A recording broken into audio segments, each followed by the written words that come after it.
Welcome back to the coffee show, everyone. Awesome episode today.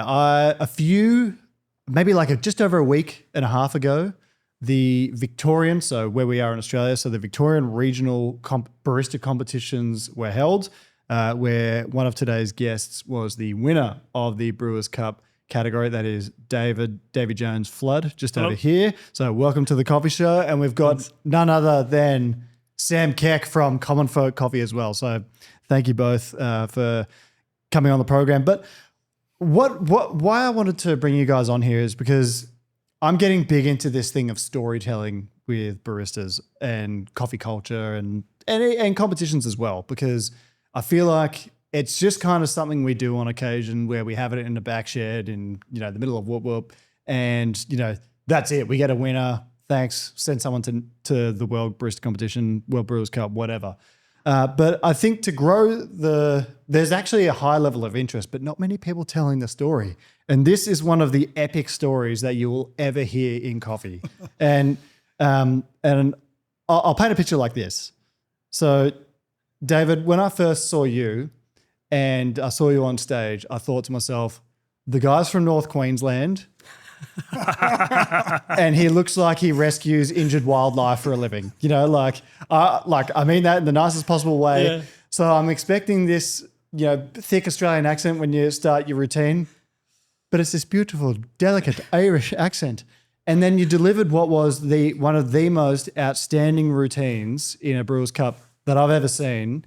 And you had people in the crowd in tears. Like there was, a couple. And I think the most fascinating part of it all, when we sit back here now and you're the winner, is that you used a coffee from Uganda from the Zukukubora project. Is that how we call it? The Zukukubora project? Works for me. And, I put it like this I've summarized it like this. It's like taking a knife to a gunfight and winning. And you did it. And it's like, I've been so excited for this podcast, but, firstly, congratulations, but also, how do you kind of feel hearing me say that about Zukukubora coffee? Oh, well, it's unbelievable about the coffee. I mean, I'd only ever wanted to enter a competition when there was something I believed in. And yeah, just as soon as I tasted this coffee, I was like, this coffee matters. And then I heard the story about it. So we just rolled with it. And to be able to get given a platform to showcase this coffee, to highlight 12 years of work and bring it to regionals and then to win regionals with it. It was unbelievable. And to get to work with the whole Commonfolk team, to get to call the guys in Zukukubora, it was such a huge team effort. So, I was delighted to uphold my end of the bargain. What was that like, calling the Zukukubora people and letting them know that they won? Oh, no, I didn't get to call them. But what was it like when you did? Yeah, so we've got a group, actually, and I'll add you to it. I didn't want to do it until because I haven't seen David since he won. I sent him a message, but it's like, a lot of hugs and congratulations. You live a distance away, so there's a little bit of distance there. But we've got a group called the Coffee Connectors. It's a WhatsApp group. It is basically like anyone who is interested in us connecting them with our partners who have like WhatsApp, which most coffee farmers do. And so I actually messaged on there because I'm like, we've got to tell everybody at once. And so they were just, I think too, there's an element, they're not like, they always have said they want to win competitions. I think this just came a bit quicker than we had envisaged. And I was just blown away. I think to quote Ivan, who's one of the managers, it was like, it makes it feel like it's all worthwhile. And he's like, but actually now I'm more motivated to work even harder to make the coffee even better this year. And they always look at they're just too bloody nice. Like they're like, rather than going, our coffee's great, they're like, this is very encouraging. Let's make it even better. I'm like, yeah, well, I mean, relish it, but it's just unbelievable. I mean, I think I was almost more shocked because I got a phone call from Ian, who, one of our partnerships managers who'd been working with Dave, and had been there the entire time.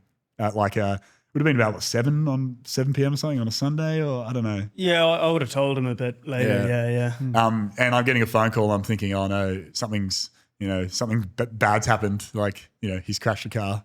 It's a bit of an in-joke, anyone understand? But he's like, David won. And I was like, sorry, what do you mean? And he's like, he won Brewers Cup, he won the whole thing. And I just almost fell off my chair Because again, like I think we knew that, David was an incredible orator, and I thought that he was going to be able to tell the story really well. And the coffee is delicious, but I knew it was going to be up against very, very expensive, geishas from Panama or Costa Rica or Colombia, and to then for it to dawn on us that like no, Zukukubora has just out competed all of them in the cup as well as through the story.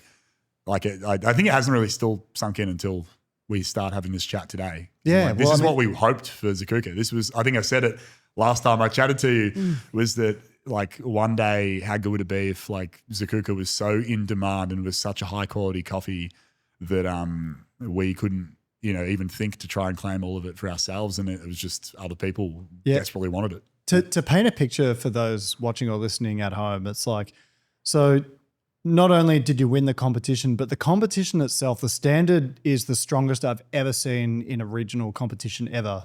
Like there was 5 or 6 world-class, like people that could compete. I've just been to the World Brewers Cup in Jakarta a few months ago. There was 5 or 6 people there that day that could have done really well at the world competition.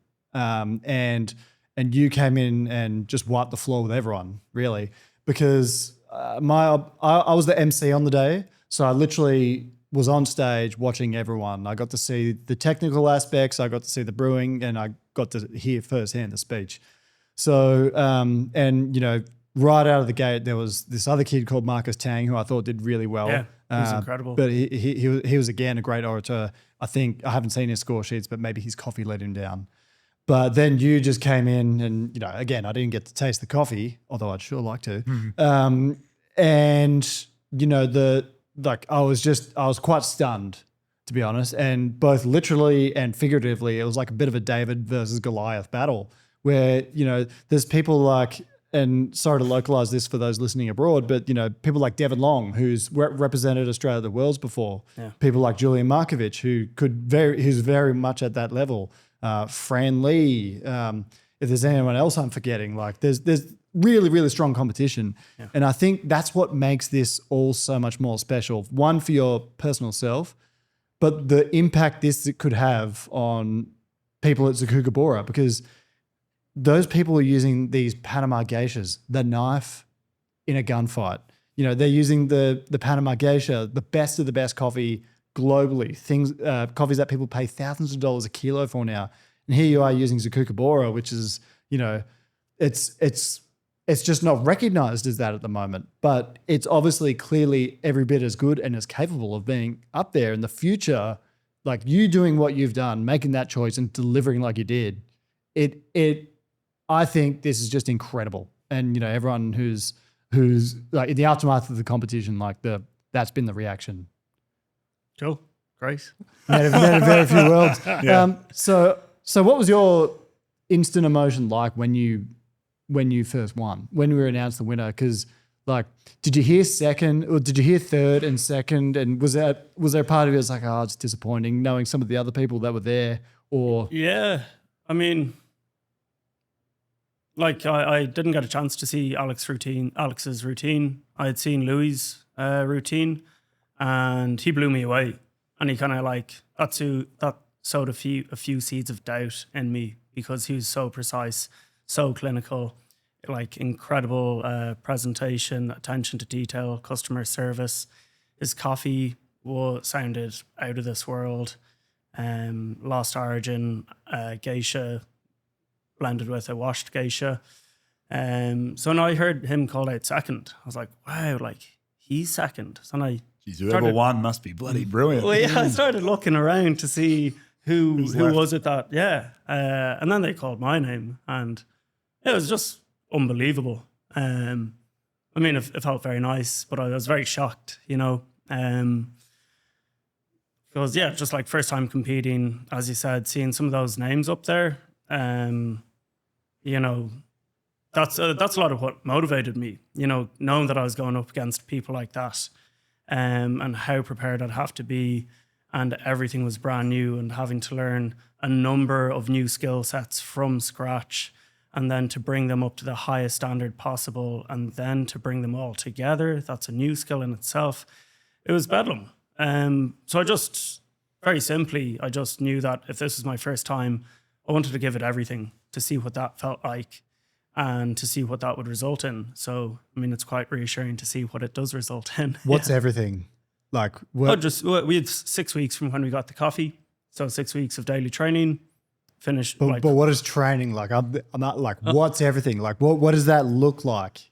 Well, I mean, I'd be in work from 7 till 6, and then I'd train from 7 till 9:30, and then, you know, go to bed and make dinner, and that's it.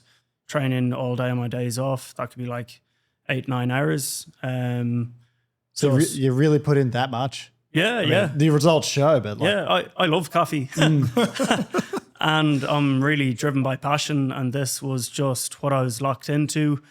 And like, it was the most fulfilling 6 weeks of my professional career, without a doubt. Or at least like on par. It was just the best. Every moment was fun. It left me rejuvenated. It left me so inspired, and, you know, like, just being able to improve and to get these skills and to get that coffee closer and closer after every practice. Yeah, it's just the best. It's the dream. And so where did using Zukukubora come into all of this? Because I do recall you explaining in your routine, but just explain for the listeners. Yeah. There was a cupping in Core Coffee in North Fitzroy, for anyone who doesn't know about them. They're probably one of my favorite roasters, Awesome because roasters. they're so socially conscious and dedicated to serving incredibly delicious coffee. Michael and his partner do an incredible, Danny, thank you. They kill it. So when I saw they were putting on a cupping, I was like, yep, I'll go there. So I was on the 17th of April. I went there with a guy I work with, and yeah, just started tasting the coffees, and they're all like really nice. Hadn't really had Ugandan coffees before. And then we got to the naturals, and then that was like level up in like intensity. People were talking about CP Falls. I'd never heard of it, but it was delicious. And then we got to the reserve section, anaerobic washed, natural, you know, and started tasting those. And you know, when a coffee's so good that you have to like look at the coffee as if there's going to be like a jasmine flower floating in it or something. It was kind of like one of those moments. It really reminded me of so many of the qualities of like a really high quality pink bourbon, just like that silky mouthfeel, that really beautiful sweetness and acidity. It was just fantastic. And like I bought my ticket for Brewers Cup, and I was trying to figure out what I was going to get. And I was like, oh, this is great. You know, easy to choose the reserve coffee on a cupping table, but it was great. And then Robbie from Jenga started telling us the story about how Zukukubora came to be. And like, I place social value in coffee so high. That's, you know, yeah, that's in my eyes, that's the purpose of coffee, is to empower people's lives. So when he said how that coffee came to be, I was like, easy, this is it. Like, that's what resonates with me. That's what I want to share. And the coffee's good. So yeah, it was a no-brainer. Sam, I might get you to jump in here and just I just realized we haven't actually explained what Zukukubora is. So let's enlighten the listener. And I'll pretext this by saying that I've interviewed you about this before, and there's a documentary that people can go and watch called Every Cup Counts. Yep. But yeah, take the floor. Tell us. Sure thing. So I think I'll give you the elevator pitch, but definitely encourage anyone who is curious about what David's done and Zukukubora to watch the documentary, because it's just going to do it a lot more justice than I will in the next minute or so. But essentially, Zukukubora is a coffee company that's set up as a social enterprise in Uganda by, I guess, people who were in and around these community spaces doing a lot of work through Jenga, which is like a bit of a separate community development organization that does, you know, more that traditional style development. So like women's savings groups, you know, water programs, schools programs. They got a program in jails, and, you know, they do a lot of that more traditional social work that you would expect a charity in Africa to do. And they identified early on that like that work can be impactful, but like what really matters is vocation and people getting paid and having work and a job. And the big employer, at least in Mbale, which is in the far sort of east of Uganda on the border with Kenya on the slopes of Mount Elgon, used to be coffee. And there was still coffee being grown everywhere. It's just that it had become not necessarily like a particularly lucrative industry, especially for the poorest people, the people living rurally up on the mountain who were producing the coffee. It was just another thing that could get them a little bit of cash every now and then.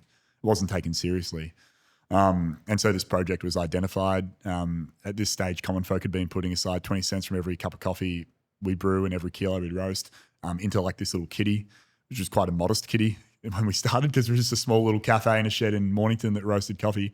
But we pulled up a little bit and made an initial donation of about $12,000, and it bought a demonstration plot of land.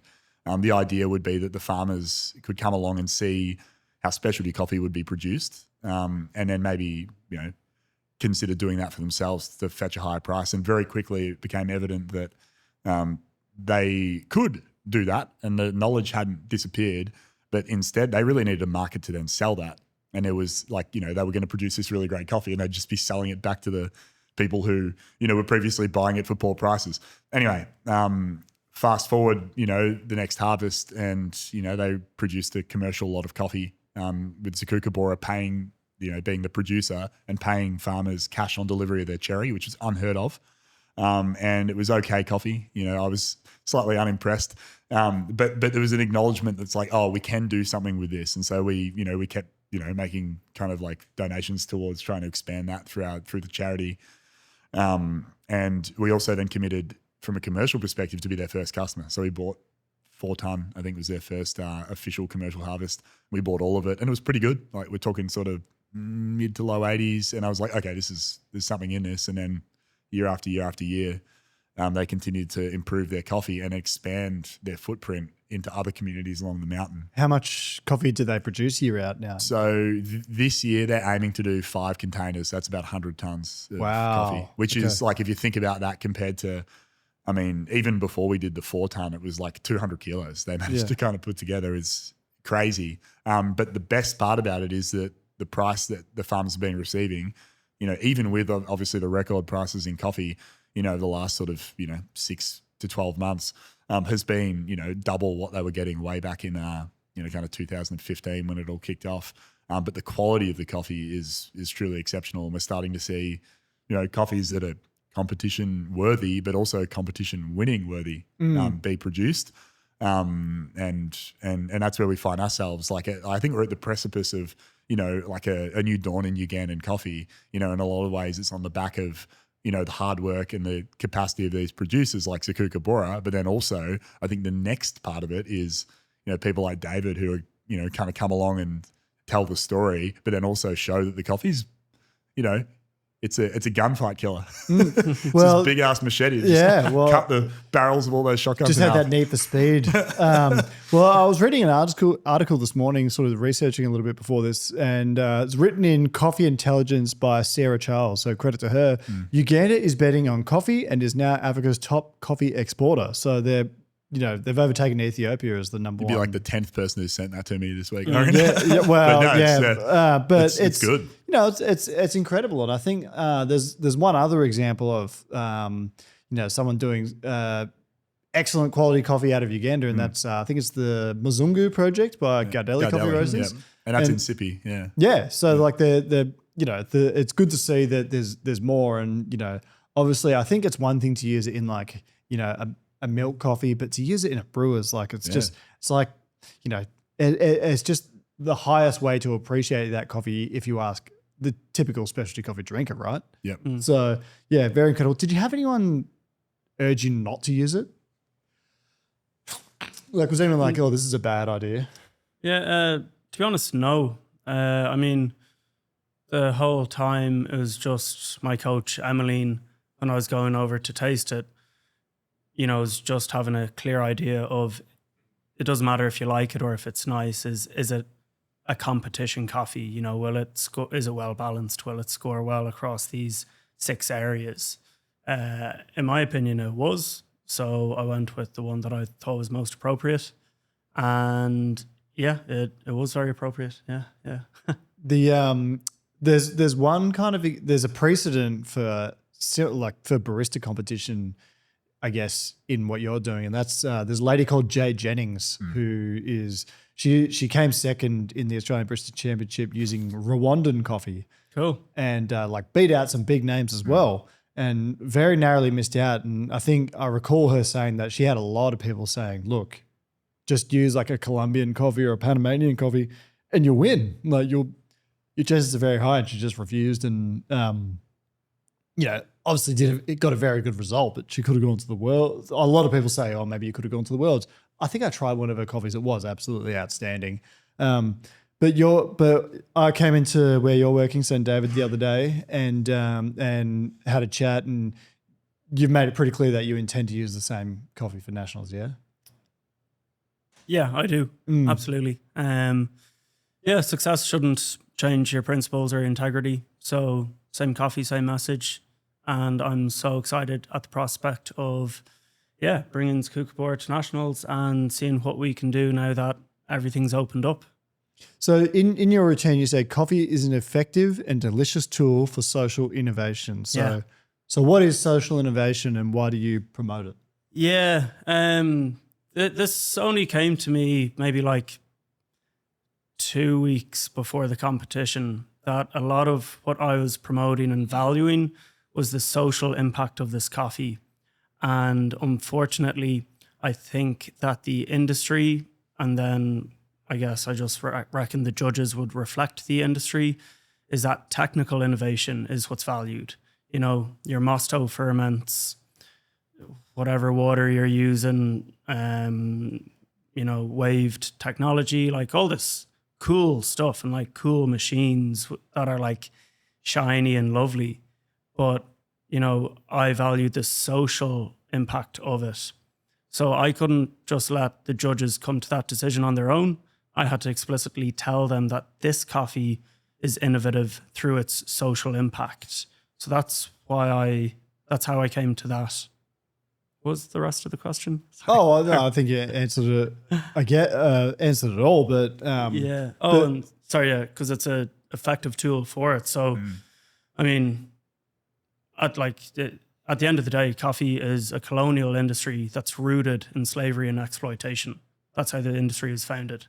And that legacy is everywhere to be seen in the industry, where the consuming countries are, where the producing countries are, where the money is, where the power is. And, we, in the consuming countries, we have a choice to acknowledge this. We have a choice to decide where our money goes, who we buy coffee from. And, if we choose the right places like Zukukubora, then that's helping not like a family who own a farm, but an entire community. And after harvest, when everyone goes up and sells their beans and gets cash in hand that day, it's not like they just walk home. There's like a whole market that's set up along the road with all these vendors, people selling stuff, and people are buying things straight away. And that's the impact of this coffee. And like that makes me so excited. So that's the power of this coffee. That's what I want to promote. And if you're just, for me, it doesn't resonate with me if I was just to use a really high quality coffee that's tried and tested, that is arguably the most beautiful coffee you've had. But like, what's the point? What's the substance in it? Has that coffee done anything? And if it hasn't, I think we have to do better. I feel like that's going to make me cry. You're going to make me. I'm actually teary. I don't think you can tell right on the camera. You might make me cry on this podcast. Like I'm like a cold, dark soul, but if you make me cry, I'll like give you something. But like, what you just said then about, coffee being a colonial industry, it's like, it hit me like a ton of bricks, because we have the privilege of getting to drink coffee. And this is why like people not paying enough in Australia pisses me off, because drinking coffee is not a human right. It's a privilege. We are at the very fortunate side of the coffee supply chain where we just get to play with our good machines and we get to drink it. Like we went to Indonesia a few months ago, and, just climbing up the hill, it's hard. getting eaten alive by mosquitoes, picking the cherries. Sometimes they're doing it in the rain, and then they carry a sack back down a mountain to get it back, and they get paid a fraction of what we do here. And so what you just said is probably the most impactful thing in the 6 years of podcasting I've done that's ever been said on a podcast that I've done. So, you're an impressive guy, David. But I want to put this out to the table, and, feel free to, I think probably all be in agreement, but feel free to debate. I think the times of the age of cheap coffee is coming to an end. And I feel like it'll be such a good outcome for people when we don't really have to this. What you said before about building up that community, getting paid on the day and not giving you coffee on tick essentially, and it's developmental to those communities. And when we don't have to debate amongst ourselves, sell it to customers here in Western countries that, to pay a fair price, the demand for coffee is becoming so great across the world that, they're not just going to sell it cheap to us because we want it cheap. They'll go sell it to a better buyer because the buyer's there. The demand's growing for coffee. And, I kind of hope that I've seen the commodity price kind of dip a little bit. So it's back below $3 US per pound now. I kind of want it to stay high. What's your thoughts, Sam? Literally chatting about this with, some other people who are, bring in a lot of green coffee, today and over the last few weeks. And I think there's a bunch of people in the industry who've been like, oh, great. Oh, price of coffee's dropping again. Great. Back to normal. And it's a bit of a shame. I think that I can understand why roasters or importers or cafes or anyone who's involved, would feel good about coffee maybe being a bit cheaper again for, the next little while. And I even empathize with it because, it's a really siloed industry. I think a lot of times the little sections, each step of the value chain has done a really good job of insulating what it actually does from the next step, maybe, protectionist to, justify what they're charging for it or just to, for whatever reason. Also partly because it's very complicated. We're dealing with, international trade, even specialty coffee still operates in and around the commodity space simply because it's the same product. It's just how you're selling it. And so, a lot of people have had their backs against the wall, whether it's roasters, cafe owners, importers, over the last little while because, aside from coffee going up in price, cost of living has been really high. There's been a lot of pressures in these Western countries on what people can use their disposable income on if they have any. And then everyone's feeling the pinch. And, generally if you feel the pinch, you try and kick the can down the road to the next person. And eventually that gets back to the coffee producer, the farmer in Uganda. And, history has said that they end up, getting the least. And again, that's what we're trying to change. Whereas now coffee is quite expensive, or at least, maybe it's getting close to what it should be. And I think that the concern I have is that people view all coffee as being the same. And I've often told people that not all coffee is created equal. And what I mean by that is, if you've got a large estate in Brazil that, can use mechanical harvesting and automation and, and economies of scale, it may be reasonable. And again, I'm not a producer, so, I'm not going to throw out a dollar figure, but to produce a coffee that's actually quite economical and that you can sell for not much and do well, and everyone does well. But the reality is in Uganda, in Rwanda, Kenya, Tanzania, any East African country for sure, that's not the case. All of it is produced by hand. The simple, climate that it exists within means that it can't be produced effectively at scale. But so it has to be more expensive. And so if, and again, your bigger countries like your Brazils and in India and Vietnam and those countries that often can produce at scale larger coffees, they benefit from a high price of coffee, and you might be like, unjustly too, because they can produce it so cheaply. They're just making heaps of money. But if that's what it takes to keep the price high for the people who need it to be high, it's probably a good thing. But yeah, I just don't think the industry wasn't ready for what happened this year, Kirk. I think that There are a lot of people who, a lot of roasters who didn't buy the coffee they needed to, or who very quickly dropped their producing partnerships like a hot sack of shit and went to whatever the next cheapest coffee was that they could get, because their business model was basically buy the cheapest coffee you can possibly get. And this is why I really applaud, roasters like Commonfolk, Seven Seeds do it, Proud Mary and Market Lane. When you see a roaster year after year buying the same coffee and having that relationship, I feel like, I say this on the podcast a lot, seeing things or hearing things and understanding them are two different things. Because, we hear the word relationship, but you don't question it beyond that. But, having, you look at this project 12 years from now and it gets to the point now where you just got this kind of breakthrough moment where it's used in a competition, and, the hope that has, maybe this podcast goes out to people and people Google Zukukubora and they want it in a country where they are, they want to buy it, that's a win. And I just think that relationship word in coffee, sometimes we need to not only hear it, but attempt to understand it. And that continuous buying is such a good thing. So if you see that a coffee roaster doing it, green flag. But I want to go back to what you were sort of alluding to with highlighting the different situations with growers in like Brazil or countries like Uganda or Bolivia. Like I went to Bolivia in 2018, and like the journey to the farm like almost had me in tears because, the lack of infrastructure that these people have. So it's not only do they do that arduous work of picking it, but then they process it. And we just released a video about this. They've got to hand sort for hours the mucilage once it's been pulped. I'm like, do you have a machine for this? And they're like, no, it costs $50,000. We can't buy that. And it's like, and then they got to transport it on a truck that, isn't the best, on roads that are like, you couldn't drive on here in Australia. It's just like the lack of like the challenges they have to go through, and like, and then to hear someone complain about paying, $6.50 for a coffee on the other hand, it's like, shut up. One day, if you don't, like, it's like, okay, well, they'll just sell the coffee to someone else.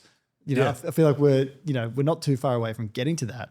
No, and I think I said it, like I always say this, I feel like it's just the gospel that I preach from, but it's like, we'll still get coffee in Australia. It'll just be mass produced, not specialty, fairly vanilla, bog standard average tasting coffee. And all of the really good coffees that, Melbourne has almost staked its reputation on, they'll be being sold to other people in other countries, in other coffee markets that appreciate coffee as an exceptional product that, that takes years of dedication, skill, blood, sweat and tears literally to produce at that level.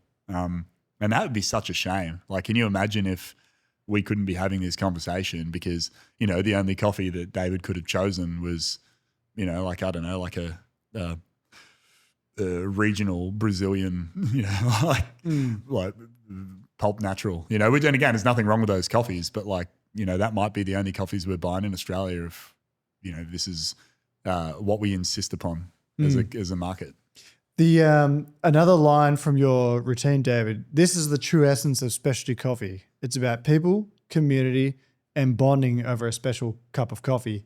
And I think you actually got the judges to look at each other and then look at the crowd and all that sort of stuff. And really, I'll let you explain why you thought that was an essential part of what you were delivering.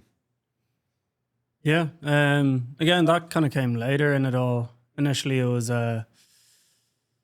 about coffee's ability to create, empower and celebrate community. But back when it came up to the social innovation, that's when I introduced those three key things, because at its heart, specialty coffee is about people. Again, like just what you guys are talking about, coffee is about people. So when people are celebrating low prices, they're celebrating the most vulnerable people in the supply chain getting paid less. What are you doing? Unfortunately, coffee is such a socially sensitive industry, but it's just treated as a cold business by so many people in it who leverage their sales and marketing off of the stories and the faces of the people who are most vulnerable while they're paying them less. So to me, coffee is about people. It's about, trying to raise, like everyone up. So coffee community and bonding over a special cup of coffee, I guess that's the journey of what specialty coffee is, because it's the communities across continents. That's a 12-year-long relationship between Commonfolk, Zukukubora, and the community in Mount Elgon. Community is what allowed me to engage with Core Coffee when they collaborated with Commonfolk. Communities what allowed me to create or to present, a winning routine with my friends, with people who weren't even yet friends. That's why it was so beautiful, getting to know so many people in the industry and getting to share that. And that's all done at the end product of bonding over coffee. So I guess that's the journey that it goes along. What were you doing before you were a barista? I was a mechanical engineer, and I hated it. Okay. What kind of things did you work on as a mechanical engineer? Oh, in fairness, like I was a design technician designing the Intel site in Leixlip in Ireland. What's that? It's just a town in Laois in Ireland. I think it's in Laois. But yeah, I studied mechanical engineering for 4 years, finished up during COVID, which meant I just kind of got a job in a firm, and, they paid me like 30,000 euro a year, worked 9 hours a day, just in front of like 2 huge screens, doing terrible stuff. So then within 5 months, I promised myself I'd leave. So within 5 months, I applied for the local cafe, because coffee had been my passion for the last 7 years previous. And within a year, I was working for a roasters, getting paid more with health insurance and working less than, a company that turns over 200 million euro a year. So seems like a pretty clear equation to me. And I often have people come to our shop and like, I think one thing we get right as a shop is like having a good vibe. Everyone welcomes you when you come in, treats you like they're your friend, sort of thing, and with dignity, and the impact is like we get people that are accountants, people that work for the government in public service, and they're just like they always say like, I would trade jobs with you in an instant, but like they're just like the barista profession is not paid like some of those roles are in Australia. But I do kind of feel like the day will come where like a professional barista has so much more value. Like if you're serving me your coffee, speaking the way that you do, you need to be paid like significant if you want to be working on a bar, and you should be working on a bar. Like, Well, sorry, to be honest though, like I think it is a really valued job, just not maybe monetarily, but the social value out of this job is the most valuable thing I've had in years. Like I've hundreds of people come into the cafe, know all of them by name. Some of them have invited me to family dinners in the hotel around the corner on really tough days when I was like literally sitting outside the cafe with my head in my hands after hours because I was so stressed. Penny walks over to me, picks me up, gives me a hug and a little pep talk for half an hour to see like what's going on. And that's what I love. It's like so many of the issues around people not having enough money to spend, people getting pinched in all these areas. I think it all comes back to community. It's this globalization of the world. It's the detachment from each other, from being able to create these meaningful social connections. And having a community is the base of all of this. So any barista who works in any customer-facing cafe, like they're arguably like richer than everyone else who comes in the door. I reckon you will make me cry by the end of the podcast. I'm like, Jesus, are you sure you weren't a poet? Like, I'm looking into his eyes. He's talking. You make it like, I don't mean to trivialize anything what you just said, but like, goddamn, you're probably going to maybe cry before the end of this. But you're right. And I put this. I kind of don't like the direction society's going, where people are kind of locked in their own little isolation zones, I guess. I dropped my girlfriend yesterday to go do some placement at the dental hospital in Shepparton. So my girlfriend studies dentistry, and they go do placement in these rural communities. And so I drove her to Shepparton, and there's like I think 13 people living in the house. not one of them was out in the living room. You know, they're all home. They're all just in their beds, the bedrooms. It's like, man, like I'm just not like that at all personally. I'd be out in the living room playing Mario Kart or doing something else. And then you put it from like work from home, which, you know, I get it. Like if, you know, I wouldn't want to be like you described it before with your job. Like I wouldn't want to be in that situation, but like the things that we risk by, you know, so many people, like most of society has its value metrics in financials, right? But everything you're saying, you're flipping on its head in one podcast, like, you know, the social value of things. And, you know, what do we risk if we don't have these third places that we go? Like, I just think it'd be such a shame. And, you know, obviously we would lose such a asset ourselves, but, you know, potentially leave other people stranded at the other end of the supply chain. Yeah, I reckon that's the countercultural space that maybe, you know, like coffee needs to and can hold, you know, for us in our society. It's like, you know, it used to be going to the pub, like I'm sure, like in Australia, the pastime was like you finish work, knock off, go to the pub and, you know, be with your community. I think now more than ever, it's probably moving more to the cafe and hopefully to the cafes that prioritize people first. Like, you know, yours is amazing. I think Commonfolk was literally the name. It was about the everyday person. And it just happened to be coffee was the common denominator. That was the way to get people in the door. But the reality is, and we all know this, that in the end, it's about the people. And you know, again, just the justification then to, you know, to choose a coffee like Zukukubora is because it's got to be about all the people. And then, you know, I feel like these conversations often come across as being either so lofty and, you know, unobtainable that like we kind of get a bit depressed because like, it's not really ever going to be like that. Or alternatively, they're a distraction from what a lot of people who probably listen to this podcast want to know, which is like, but did the coffee taste good? And like, I think, you know, my emphasis is like, yeah, it does both those things. It has social good and you know, it uses social innovation, but part of that innovation is on the back of really good coffee produced by passionate people every step of the equation. And because they're all getting what they need to get from it, it actually ends up making a better product that everyone can then bond over again. I saw something that a producer named Diego Bermudez posted on his Instagram the other day. So he owns a farm called Finca El Paraíso. So it's got a really big reputation in the coffee industry. And he was saying things like he had delivered coffee to certain roasters who still haven't paid him like 2 or 3 years later. Like he might not ever get money for that.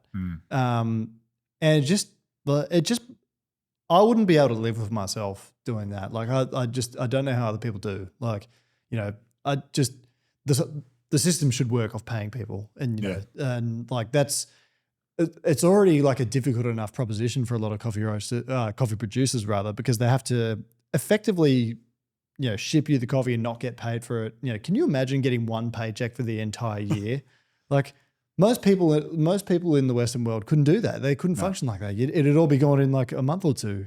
And that's kind of what we impose on other people. So it's just kind of bizarre, really. Yeah, it actually, like, I've been reflecting on this a lot because one of the things we try to do with Commonfolk, with our green partners, is pay to their terms as best we possibly can. It was really, really challenging because, like, we're a small business still. Like, we're not a huge roaster. And, like, all it takes is one, you know, like a blip or one cascading sort of, like, non-payment to us or whatever that means that, like, we can't pay in advance or, you know, like, so we're happy to sign up to like contracts and everything, but like the pressure that's on the back of an industry not set up to try and do what we kind of aspire to do makes it so bloody hard. But all the way down to like a cafe owner, like imagine though, and we've had this discussion because we'd love to roll out a way for our cafe partners to, you know, sort of like do their bit to support a fairer industry. And like, I'd sort of be like, well, you can't need to pay for your coffee when it needs to be paid for, which is actually probably 6 to 12 months before you'll ever see it. But I also, like, I say it tongue in cheek, because the reality is there's no way a cafe owner could do that.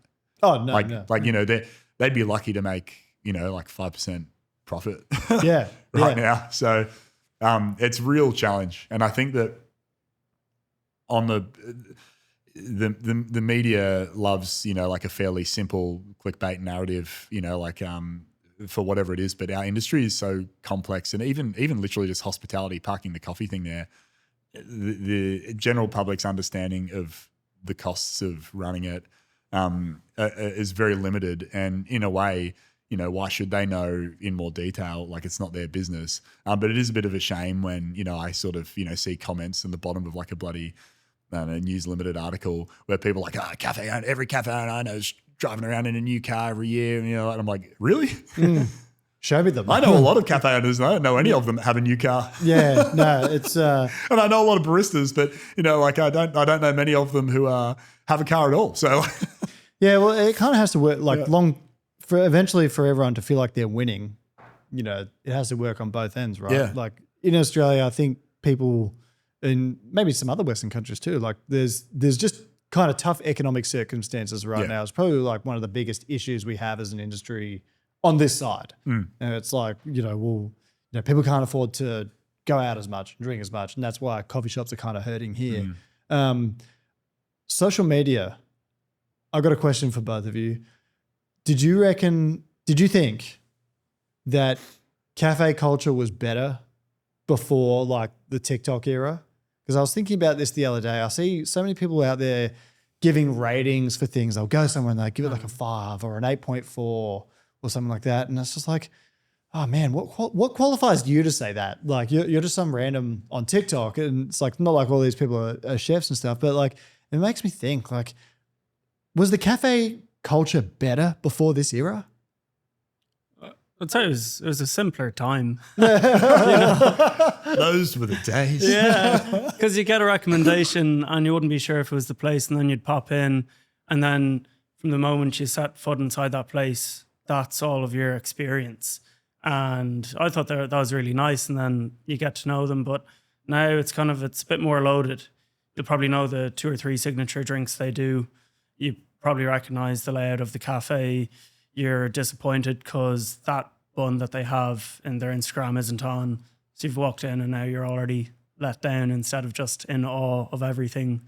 But I don't know. I mean, it's just different, and that's it. The world's always changing. You get with it or get left behind. So, yeah. I think the bar's higher in terms of like barrier of entry. If you don't look or give off a certain vibe, I mean, I think back to Commonfolk when we opened in 2013, like it was a big shed, and and it doesn't look like it currently looks like it was half, cafe really, like kind of because we fitted it out to the point that we had enough money to do it, and we opened the doors. And I think back and like I was so proud of it. The whole team was stoked, and the coffee was delicious, and I think it offered a completely unique thing for the area, for the Mornington Peninsula, really the first people doing it down there in that way. And now I think, though, if we did it today, I'm not sure people would be as stoked about it because it wouldn't fit, I think, their expectations of the finished product.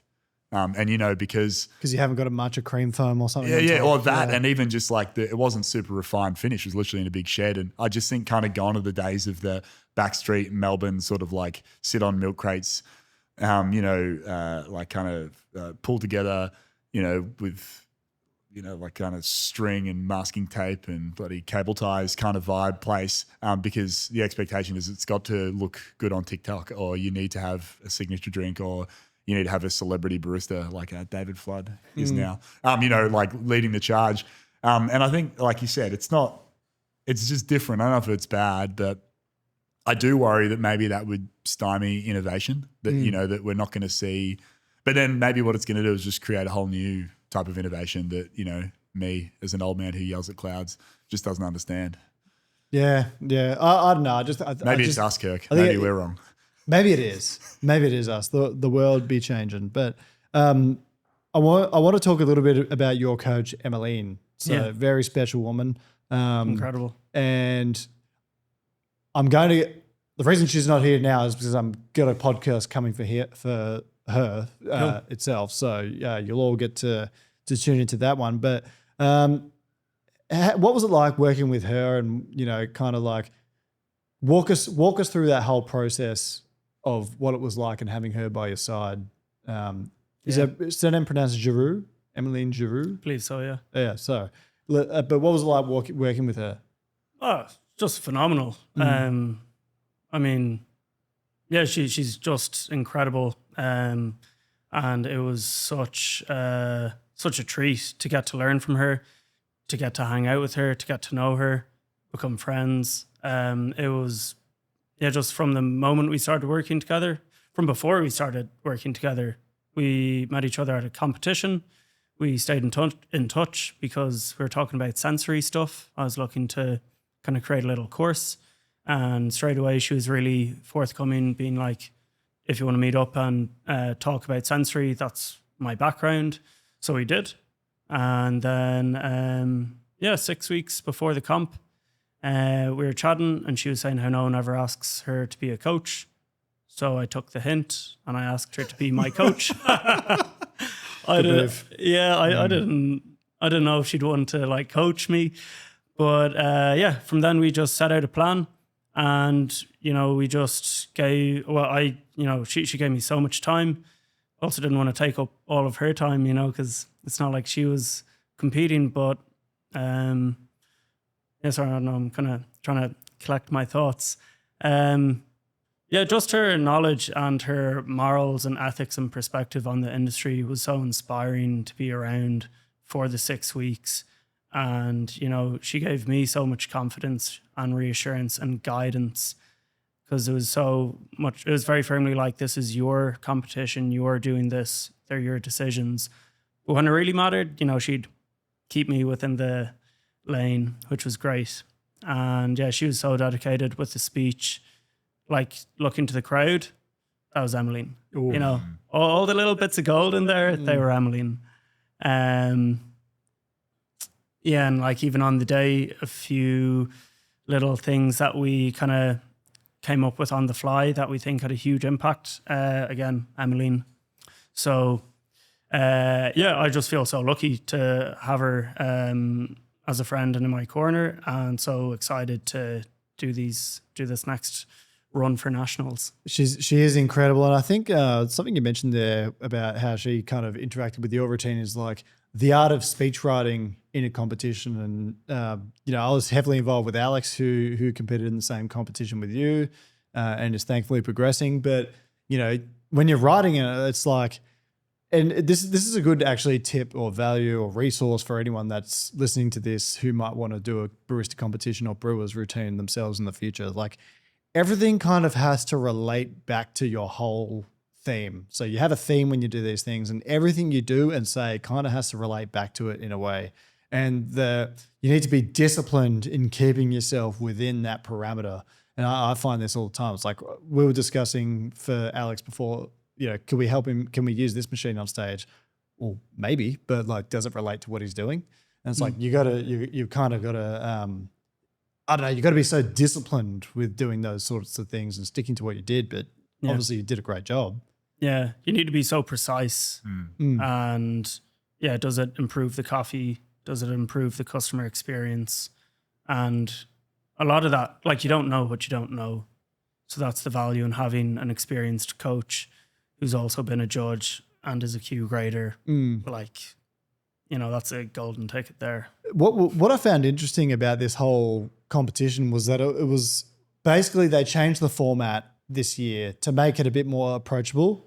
And initially I was very, very skeptical. I'm like, I don't see why you would do this, but whatever. That's what they're rolling with. So for the Brewers Cup, they effectively made the open service, well, everything as like a one big compulsory. So you brought your own coffee, but everyone used, one of two cups. Everyone used the same kettles. Everyone used the same grinder, same water, and, a few different papers and brewers and whatnot. And under this rule set, I think it kind of like, with respect to a lot of the other competitors, but I think it kind of exposed some people. There's like, if you don't have all these toys, like if you need all those other things to deliver a great routine or great coffee, then like, it kind of exposed some people. And there was some people that didn't make it to the national level that I thought really would have. And, I don't know the individual cases and whatnot, but like, I just think overall, it was a really big success. And, the chapters of the Specialty Coffee Association across the world should kind of pay attention to what Australia did in that round, because I think it's actually the best decision they've made in the last, since I've been in the association. And, with that rule set, I think it's like, it made it like a more approachable thing. Having more people competing, I think, is a good thing. Yeah. Having that level of aspiration, I think is a really good thing, because for so long we've viewed competition as like, a lot of people within the industry view it as like kind of like a wankerish thing. It's like, people who drink their espresso like this. I think there's a serious level of professionalism involved in it, and it helps things, tell stories like you've done, and elevate other things. And, I just think they did that real well. I agree. I've followed barista competitions for my entire career, and they're always a little bit political too. And what I mean by that is that, like, they kind of help set the tone for what the industry is going to do for the next little period. I mean, like Matt Perger, EK43s, for example, like that revolutionized, how people talked about extraction and what we paid attention to for ages, even though he never ended up winning. And I always, the idea that competitions, it seemed to me that there was a bit of a move more recently towards the same people winning every year from the same companies. Not that there's anything necessarily wrong with that. Again, the competitions were sort of funneling this as what was happening, especially in barista, using the same coffees or the same type of coffees, and that it was like, is this all we want moving forward? And to me, it just seemed like eventually it was going to be big specialty coffee roasters who have access to the deepest pockets and the best coffee, just rinse and repeating professional coffee competitors. And I'm like, that's not a bad thing, but it's kind of like, again, are we missing out on some innovation here? And so I think that taking conscious steps to maybe equalizing the playing field or making it easier for someone to come in from the peripheral and make waves, like David's done. And I think it's like good for everybody. It's good for like literally the coffee producers who all of a sudden might be able to do something. Because also think about that, if this makes it all the way to the Worlds, like it really opens the doors for coffee farmers and producers to start winning. Like we've got a great partnership with Diego Campos, who was the Colombian barista champion, went on to win the WBC. We want to see more producers, like win the World Barista competition, and it's going to be really hard for them to do that if we move more and more towards the deepest pockets, the best coffees, rather than great stories, and rules that mean that everyone can at least, have a seat at the table.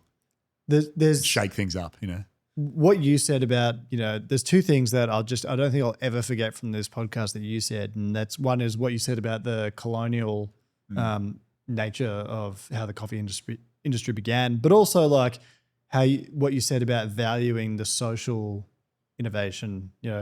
Other people value the gizmos, the toys, and valuing that social impact is like, it's huge. I'll remember it forever. That was massive. Cool. I'm just randomly pointing that out because it did just hit me like a ton of bricks. But worth bringing it up again. Yeah, it's important. When you moved here, what's like the biggest differences between like the Irish coffee scene and the Melbourne coffee scene? Scale. I worked in a fairly big coffee roaster in Ireland, and we would send out a ton of coffee a week. And there's like coffee roasters I've never heard of sending out like, I don't know, 100 times that. Just the scale here is insane. And the cafe culture is so strong. The coffee, to be honest, like coffee in Ireland's great. The good places are phenomenal. In Dublin, in Belfast, Galway, you've got some quality roasters, quality cafes, competitors. Like there's some people, like one cafe in Dublin, Unfiltered in Inchicore, they have about 6 to 8 filters on every day, and they have an individual mineral or like an individual water recipe for each of those coffees that they dial in every single day and have been doing so for 5 years. That's class. What was that? What was that place called? Unfiltered. I mean, I need to go there. Let's go to Dublin. Yeah, It's unbelievable. Go there, pop into Brew Lab. That's ran by Arvind and Renata, husband and wife. Renata won the Irish Latte Art competition something like 5 times in a row. Came 6th in the world. Arvind's been an Irish barista champion, placed a bunch of times in Brewers. Then you have Daniel Horbett running Sumo Coffee. He's a World Cup taster champion. You got Stephen Houston in Belfast with Lucid Coffee. And, he's been roasting special guests coffee and a bunch of competition coffees for all the competitors in the UK. You got Calendar Coffee out in Galway. The list goes on. And when I came over here and was telling people about the coffee in Ireland, people were like laughing at me. It's like, is everyone here like sleeping on the coffee in Ireland? And of course they are, because it's so far away. I don't blame anyone. But I think there should be a bit more recognition for what's happening in Ireland for sure. I need to go there. That unfiltered place sounds sick. And I always have I want to drive like an old beaten up buggy through Scotland at some point. Recently found out I'm majority Scottish, by the way. Man, that was my favorite podcast. So I'm majority Scottish. Second biggest sort of within me is Irish, I guess, of my ancestry. But yeah, I want to go there and hire a buggy and go through one of those farmland roads and play Mull of Kintyre by Paul McCartney and whoever else it is that sings that. Sounds great. A question I've got to ask you, it's pretty random. I find like most people would know that, just go ask a barista. Most baristas are either rock climbers or they're polyamorous. They're always one of the two. So do you guys agree with this? Yeah. Which one are you? I've been known to climb a rock occasionally. So you're a rock climber. David? I'd also fall into the rock climbing category. Right. Okay. Yourself? Huh? No comment. But seriously, he's losing it. He's losing it. But I don't know what it is about baristas and rock climbing. Like I really don't know what it is. And the polyamory thing's true as well. Like I don't know what it is. Maybe it's just like a Melbourne thing. Was it the same in Ireland? Like rock climbing, yes. Polyamory, no. Okay. I think that is a Melbourne thing. It's probably a bit more of a Melbourne thing. But no, I mean Will, who roasted David's coffee, our head roaster, he loves a good rock climb. In fact, he basically bailed on our ongoing D&D campaign to start rock climbing. But it seems to have improved his coffee roasting because now he's a winner. So would you believe it? There's actually you mentioning D&D reminded me of something. There's a growing fraternity of people that are interested in competitive Pokemon in the coffee industry. So like cards? No. I'm like games. The most tough or most popular competition in Pokemon battling is like doubles competition. There's actually a lot of strategy to it. So I've actually had a lot of people come to the shop and talk to me about it because I'm a massive Pokemon guy. But at some point, I'm going to pilot having like a Pokemon tournament at the cafe because we've got a projector that beams onto the wall and I'm sure we can plug an HDMI into it. And so like I want to have like a little mini coffee Pokemon tournament there. So if either of you play, you're more than welcome. I don't, but I'm down for that as long as you're pumping out more of that delicious. Speaking of which, I made you a filter just before we came. How was it? Phenomenal. Yeah, beautiful. This is the Takesi Geisha, and we'll finish. I think we'll finish on this subject. Is like, I think that if you were to cup things like the Ugandan, the Zukukubora coffee that you used, if you put that on a table with Takesi and some Panama geishas and things like that, like they'll all score pretty close. But brand recognition is so big in coffee now. Like Panama is just kind of in a league of its own, in terms of branding and price and in some ways quality. But I think if you put like Takesi Geisha, I think is the best wash geisha in the world. Like every year it gets released. It's like the Catalina wine mixer of coffee. I try it every year and I'm just, one of the things that I've come to appreciate from coffee, and it's similar to wine, is that every harvest is kind of different. And this year's harvest is so, I took a sip of that yesterday. I made 3 brews and I wanted to do like a backflip and bash my head on a table. It was so good.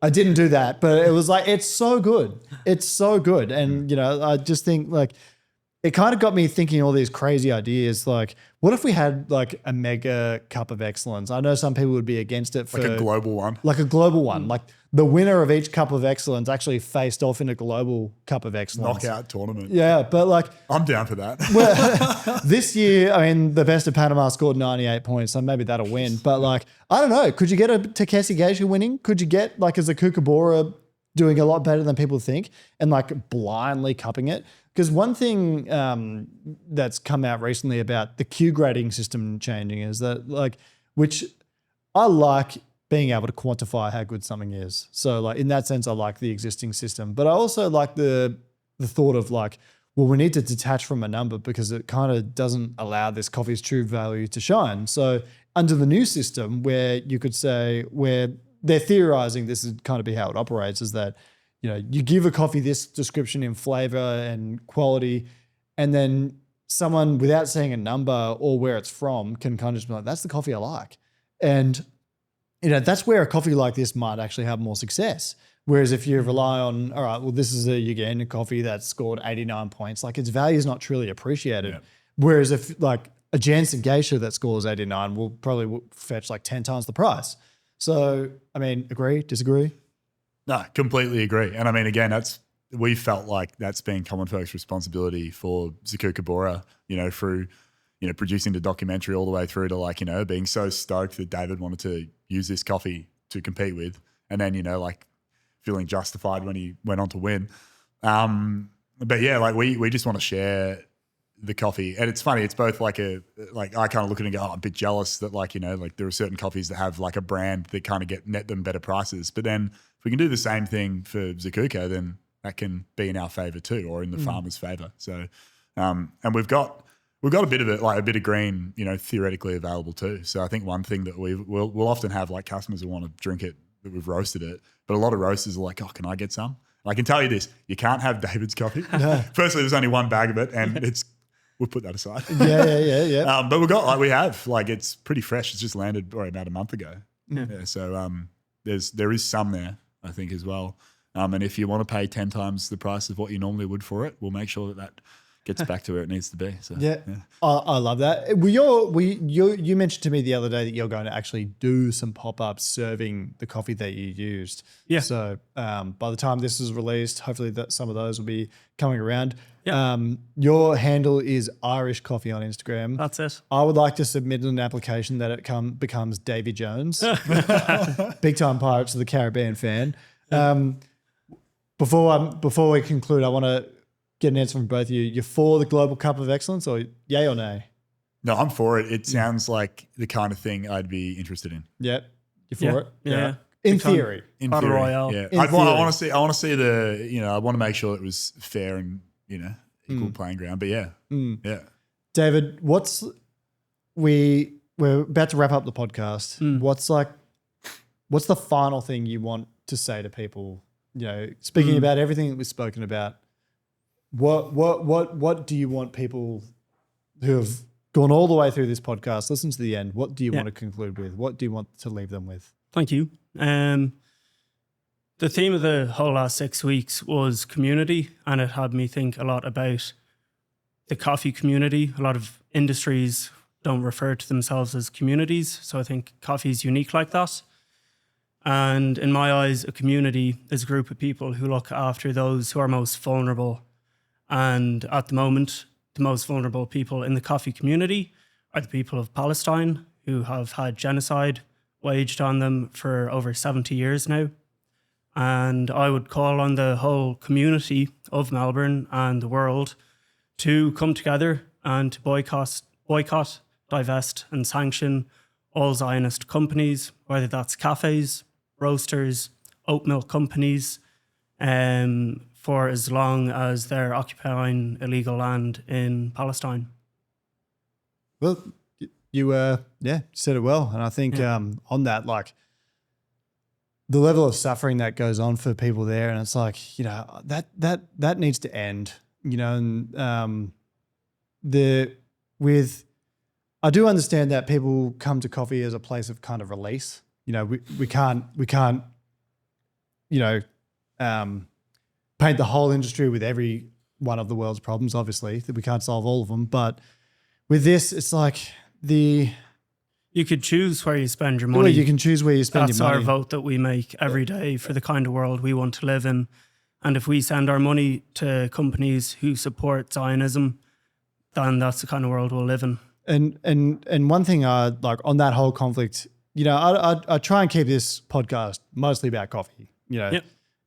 You know, there's other podcasts you can go to for everything else, but to have my say, it's like those people deserve their freedom, and you know the conflict's gone on for far too long, and I don't know how the world kind of allows it really, and it's just that needs to end, you know, now. And I don't know how it's gone this far, but you know, I just think that, you know, I said to you guys before, I don't know how I could live with people not paying a coffee producer. You know, I don't know how I could sleep at night doing that. I could never sleep at night knowing that, you know, I've pushed the button to end someone's life. And so, you know, I wasn't planning for you to say that, but you know, I'm absolutely ready for it, and I think, you know, it's just, yeah, I hope that conflict ends very soon, as well as all the other absolutely conflicts in the world. But yeah, well said. Well, I think we'll wrap it up there. Thanks so much for coming on, and I think there's so many things that you said. You've got a great story, and you'll go very far in this industry, and I love what you're saying. You know, I love your convictions as a person, and I love the social innovation message that you want to preach. And you know, I wish you all the best. Best of luck for the Nationals, and thank you. Thanks for coming on. Yeah, it was a pleasure. Cheers. Well, Thank you. hooroo, everyone.